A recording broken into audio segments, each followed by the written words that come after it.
অনেক বাবা মা আছে নিজের সন্তানের ভবিষ্যৎ নষ্ট করে নিজেরা। যেমন 1 নম্বর, তারা সবসময় নিজের সন্তানকে আগলে রাখে। বাবা মা অবশ্যই সন্তানকে আগলে রাখবে, যেমন তাদের খুশি মতো বন্ধুর সাথে মিশবে, তাদের খুশি মতো চলাফেরা করবে, তারা যা বলবে সেটা খাওয়া। এটা একদম করবেন না, এতে বাচ্চার আত্মবিশ্বাসটা নষ্ট হয়ে যায়।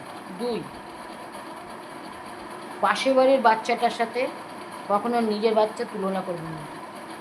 এতে তাদের মনের উপর একটা চাপ পড়ে যে তারা ভাবে আমি যতই ভালো রেজাল্ট করি বা যতই ভালো হই না কেন, আমাকে তো কেউ ভালোবাসবে না, বলে তাই বলে এটা বাচ্চাদের মনের চাপ নেই। বাচ্চা যখন বায়না করবে সেই জিনিসটা সঙ্গে সঙ্গে কিনে দেবেন না, দেবেন 2 দিন 4 দিন পর, তাকে অভাবটা বুঝতে দেবেন। বাচ্চার কথা সবসময় মন দিয়ে শুনবে, সে কী বলতে চায়।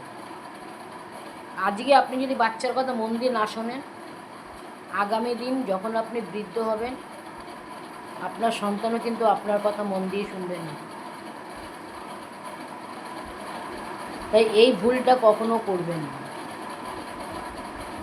বাচ্চাকে কারোর সাথে তুলনা করবেন। আপনার বাচ্চা আপনার কাছে খুব ভালো।